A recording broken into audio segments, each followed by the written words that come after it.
Pesca prepara un real decreto co que se regularán as medidas de xestión. Entre elas inclúese que os barcos só poderán vender o 80% da súa cota 2 anos seguidos. O Goberno Central traballa para modificar a Lei de Pesca Sostible e na actualidade estáse a ultimar o Real Decreto no que se desenvolverá o título quinto desta norma. Afectará as medidas de xestión dos recursos do sector e unha das ordes que recolle é que os pesqueiros non poderán vender o 80% da súa cota durante máis de 2 anos seguidos. Estas normativas, polo que nos entendemos, hasta o día de hoxe, eso estaba posto xa hai casi 2 anos que esa normativa. Bueno, pois o que está dicindo era que, sale aprobado no proxecto ómnibus, o que está dicindo é que todo aquele barco tiña unha cuota fija de candel, durante 2 anos pode vender parte da súa cuota, pode traspasar un traspaso, non vender, senón facer un traspaso dos cuotas con outros barcos, pero no máximo de 2 anos seguidos, non pode estar sempre traspasando eso. Esta normativa, máis ben depende dos armadores como eles ven se é o mellor método de funcionamento ou non é funcionamento, non? E sinala que cada armador o que ten que valorar o que máis lle compensa en cada situación e coas especies. Outra cuestión que se contempla neste Real Decreto é modificar a forma na que se fan os repartos das cotas, reducindo o peso dos históricos e apostando por outros factores, como a sostibilidade. As autoridades o que pensan é o que lle transmite o sector. Se o sector non quixera facer os repartos por históricos, pois non se facería. A administración pois iríalle casi máis ben igual.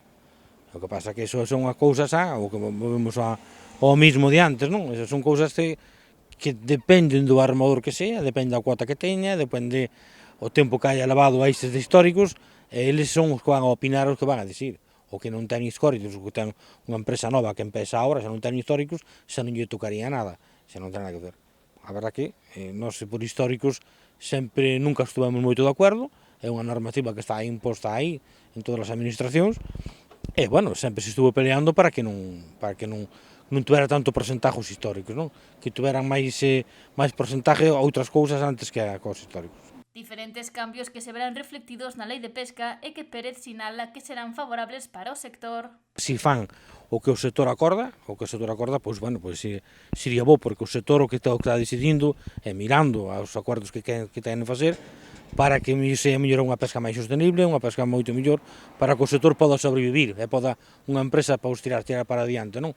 O que non se pode é que, se non unha cousa que non estamos de acordo, van a facer cousas que non saben desa pesquería, pois non vamos a salir moi ben beneficiados, vamos a salir máis perjudicados, non?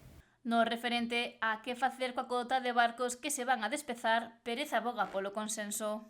Hai unhas normas que están montadas desa maneira, e se lle preguntas a un armador que se queda ca cuota dentro do barco, dirácho dun xeito, e se lle preguntas a outro que non ten, dirácho de outro, non? Pero, bueno, aí o que ten que mollar son as novas políticas pesqueras comunes que se están evaluando, e mirar cal é o máis xusto para todos, non? Eu penso que un barco que se desguaza, que se non vai a ter actividade, pois, bueno, esa cuota podería quedar para a xente que queda en activo, non? Para que quede seguir traballando e que poda ter cuota para seguir pescando.